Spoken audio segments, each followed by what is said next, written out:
What's up, everybody? Welcome back to another edition of Sit Down Saturday, and today we are obviously going to be talking about this Fanstoys business with the KOs and everything else, and I can say to everyone who's been hitting me up this week saying, hey, are you going to talk about that? Listen to me very closely. And with all love, because I don't want it to get confused that I do appreciate that you are interested in my point of view. However, when anything happens that's going to be a big deal, like a shot heard around the world in third party, I'm going to cover it. Promise. So we're going to talk about it, because I think there's actually a lot to talk about, and I'm actually halfway concerned that this might have to be broken down into two videos. We'll see how much content I can kind of cover in it. But first, a little bit of housekeeping and just a teeny weeny bit. If you ordered a Sherpa Unicron blanket, it is en route to you or should have been to you by now. With the exception of those that bought both the Sherpa and the woven, I'm still waiting on the wovens. Something happened with USPS. They have assured me it is coming Wednesday. I'll be on top of it though one way or another. You know, I think very little of people's assurances sometimes. Either way, I'll make sure it's covered. As far as the Moon Studios Iron Arm, apparently I missed some flap at some point somewhere. It's very challenging to not miss one of those flaps. There are many. But apparently I missed one. I believe it's in the foot. It makes things even tidier, so good. A lot of people were surprised I made it through that transformation. Let me just remind you, I had just looked at that Megatron shortly before the alien attack one. Sometimes when Mike Tyson punches you in the face, it doesn't feel so bad when the guy down the street punches you in the face, if you know what I mean. And before we get into this conversation, I do want to say this Sit Down Saturday platform is usually about stuff that I can prove objectively, that I can provide enough evidence for to kind of suggest a theory or an angle with some sort of standing behind it, so that it's not just messy and gossip and tea and all that kind of stuff. However, if you want all the messy and gossip and tea, I'm sure that it will be happening on April's issue of Shop Talk on Patreon. For those that are on there, feel free to let folks know in the comment section. We're not afraid to get messy there. And I'm sure it'll be the topic of a lot of discussion. So let's get started. Let's start with the timeline of this first and foremost. The very first thing that happens is we hear that there is finally a Fanstoys knockoff coming. Now I say finally with some sort of hesitance. I don't mean finally as in the sense of finally! I mean finally in the sense of it has taken this long. Now we got really close before with the Quake Blast, right? And I don't think that Quake Blast was able to get a lot of steam behind it because of some of the maneuvering that Fanstoys was doing. And in hindsight, probably rightfully so. It's one of the videos where I kind of regret my stance on it. But no need to beat myself up about that any longer. I do that with everything well enough. Shortly after this news was released regarding Cyclonus, Fanstoys made a statement that they will not do business with any retailers from here on out if they choose to continue in selling this product. We saw pictures of this KO begin to circulate, even to include them on a scale next to the Fanstoys to suggest I think it was 15% lighter, etc., etc. So it does seem like this one's coming. Now let's talk about the retail element for just a second. With Fanstoys making that hard stance, the only two companies that I've seen that are carrying this are Oh My Primus and TF Direct. And in the case of Oh My Primus, the very next day they took down their pre-orders for the reissues of the Fanstoys releases to suggest that Fanstoys had held their word and cut them off, at least at the time that I saw the information. But then we got a lot of word of more KOs coming. We got the suggestion of a Jetfire. We also got a Lupus. We got a Dracula, their Mind Wipe, all to suggest that all of these things were going to be KO'd. None of them far along in the production process. In fact, most of the images shown were images of Fanstoys' actual product, which we'll get back to in a bit. But then we began to see, or at least I did, the fandom going all awry. And the interesting thing to me about it was the perspective of a lot of people that I saw saying like, yeah, serves you right, Fanstoys, get out of here, Fanstoys. You know, whatever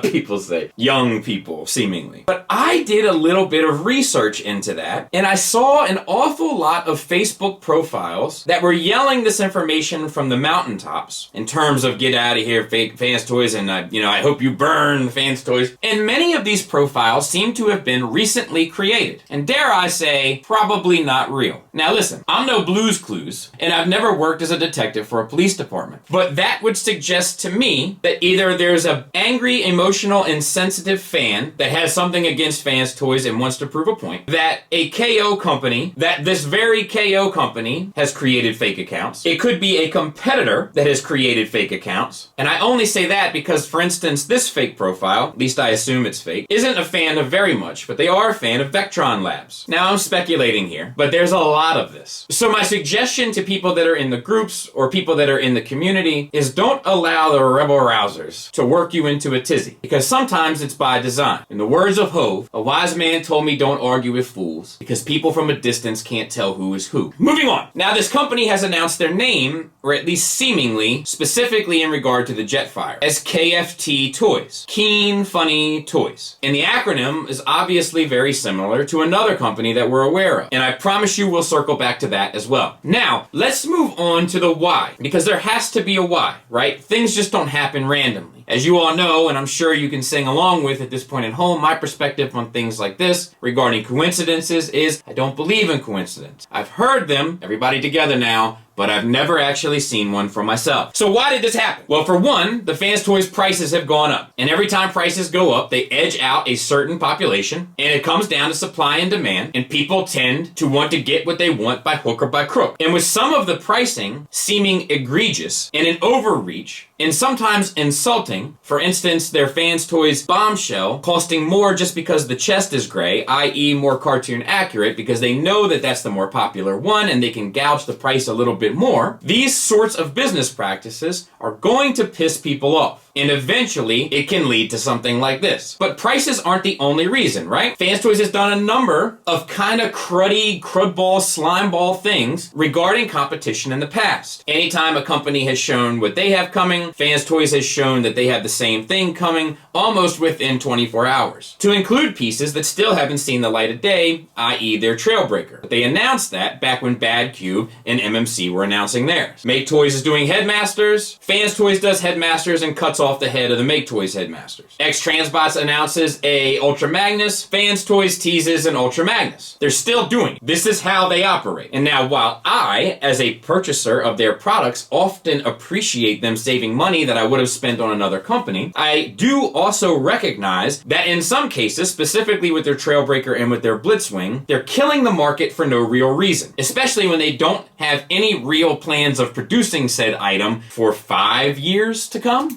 Maybe 5 years and counting, I guess. But that's not where it stops. They'll also re-release an item when another company decides to release their item of the same character. Kind of not letting the market breathe, making sure to cut off any sense of competition at any moment. Now, are they entitled to do all of this? Absolutely. All is fair in love and war, specifically in business. In business, it's pretty cutthroat. Doesn't have to be, but it often is. However, while they are entitled, justified, capable, and even allowed to do these sorts of things, for every action, there's an equal and opposite reaction. And who's to say that a competitor, perhaps, could do the same to them? The other element of this is supply and demand. For most of their career, Fanstoys hasn't been great about reissues. This has caused a secondary market to escalate to levels sometimes 300-400% higher for the late tax than the initial product release. However, they did do 8 reissues last year, which is more than some companies produced at all. However, it doesn't change the fact that there is a supply and demand issue regarding their reissues. And with these reissues, specifically at higher price points, it's also put strains on retailers to move the product at said price point. All of these things are going to impact the climate and landscape, if you will, of how their products are consumed and what people are willing to do to circumvent the process. However, to their price points, we have seen some of them begin to drop. Now, some people would suggest, look how greedy they've been. Right, because they're in business. And people in business like to make money. That's how business works. However, there's also a market. And that's how the market works. If the market chooses not to support said item at said price point,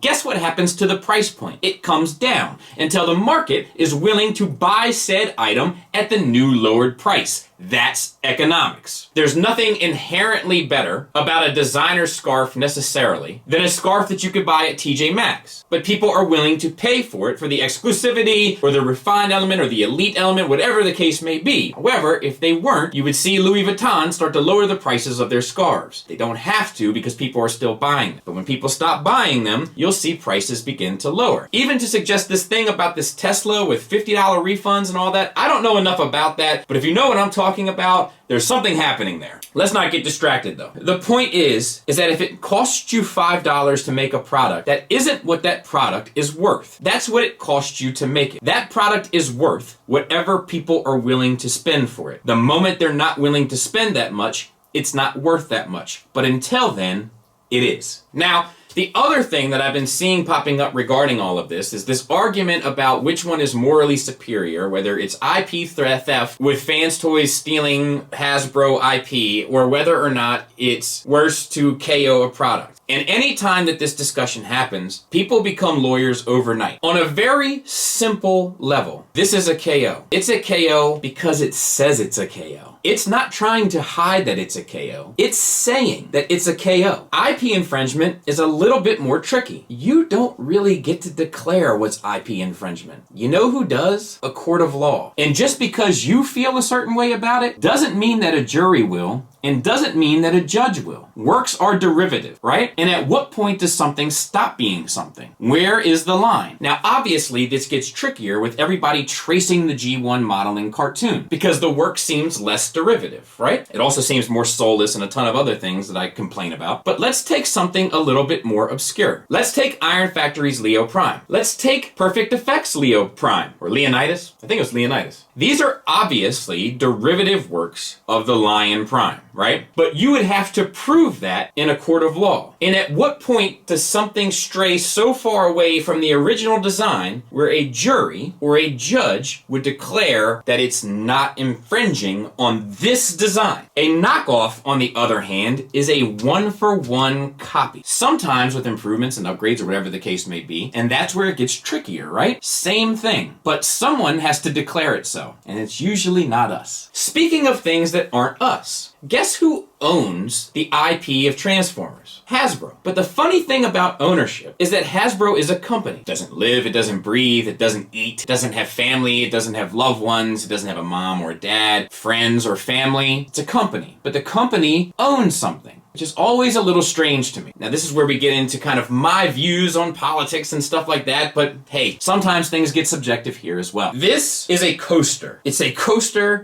with my middle daughter, Selena, who's dressed up as R2-D2 and was actually very miserable this day, and she only cracked this one smile between crying because she hated the costume. That's neither here nor there. To say that this coaster owns this pin, to me, is just as absurd as this company owning this thing. This thing that some artist sat down at a sketchboard and designed. Probably an artist for hire. And probably doesn't receive any sort of royalties or points on that design being used for close to, 40 years now? Because the company owns it, not the person. And the only reason why the company is able to own it for so long, now we get into copyrights, which isn't the same thing as intellectual property, but for the sake of argument, we'll just go into it, is because of Mickey Mouse. Copyrights were originally intended only to be secured for 28 years, at which point it would enter public domain. But Mickey Mouse has changed that, and Mickey Mouse is coming up on another copyright expiration date, so I'm sure we'll see it change again, because the corporation owns it, not the people, not the designer or the artist. The company owns something.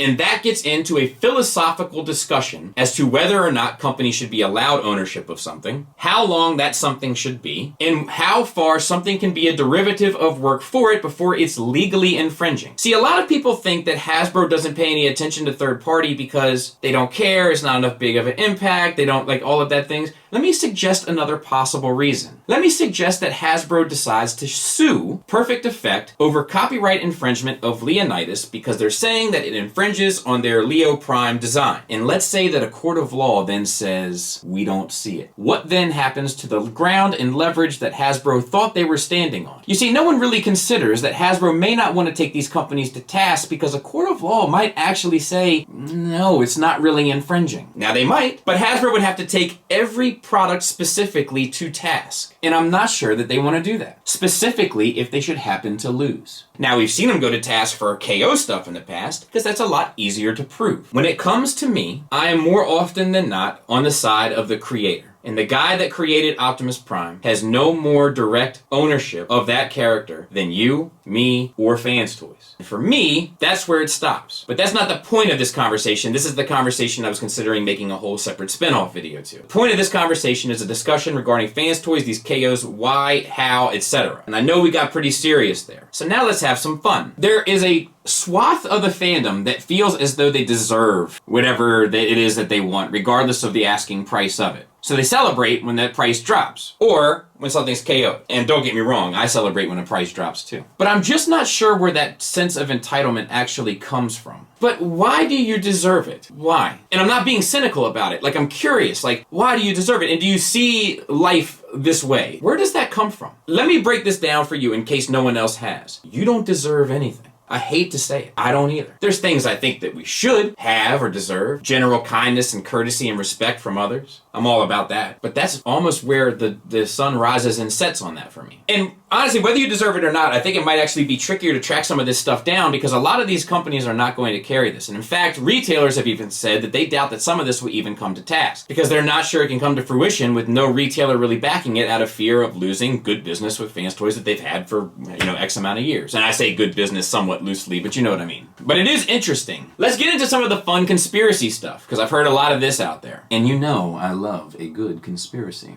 I've heard that Fanstoys is behind it. I don't think that that's true. I think if they were behind it, they would want retailers to carry it. That's where that argument sort of starts and stops for me. I've heard that it's not a real company, that the Cyclonus is a real thing, but a lot of this other stuff is just a strong arm thing from fans out there that are trying to get Fanstoys to reissue stuff to shut down the KO. I think it's a bit of a stretch, but I find it interesting. If you think about it, when the Cyclonus was first announced, Fanstoys came right out with a statement about it, right? But then other stuff started coming. And it's to include this picture of Mindwipe, which as you can tell, the Fanstoys logo hasn't even been completely cropped out of the picture. They're just saying they're doing something. Anybody, look what I got coming out. I got a microphone coming out. You see it? You see it. But it doesn't necessarily mean it's coming. But what effect could that have on Fanstoys? Fanstoys announced a Cyclonus reissue. Oh, well, here's Lupus. Here's Jetfire. Oh, here's Lupus reissues. Here's Jetfire reissues. That would take Fanstoys a step back out of the game. It would force them to create these products that are just re-releases, which would prevent them from being so prolific with their other releases and could actually cause some serious harm to where that company is in a year in terms of fan excitement and involvement. Because as we can see, the reissues have had a number of issues. That's a lot of issues in that statement that I issued. But that would suggest perhaps that it was a competitor company that was doing this. And one of the popular ones has been KFC, right? Because of KFT. And maybe, I don't know. I don't necessarily feel that that's the case, but let's for a second assume that it's not. That is perhaps another company taking heat off of themselves by making this comparison to this other established company to draw people's kind of eyes and thoughts and all of that to that and connect those two, meanwhile keeping them clear. We get into kind of this 3D chess thing. All of that's pretty fun and entertaining to me, just to kind of crack the code. But this is historic. It's one of the first kind of 3PKO things we've seen that's a one-for-one copy that's not oversized or some sort of upgrade or whatever. One-for-one copy. I think we saw it with the Fans Project Bugs back in the day. We saw it with the Make Toys Headmasters, but then it came to be that was just the Make Toys Headmasters reboxed. And now we're getting word that we might get the KO Nicey and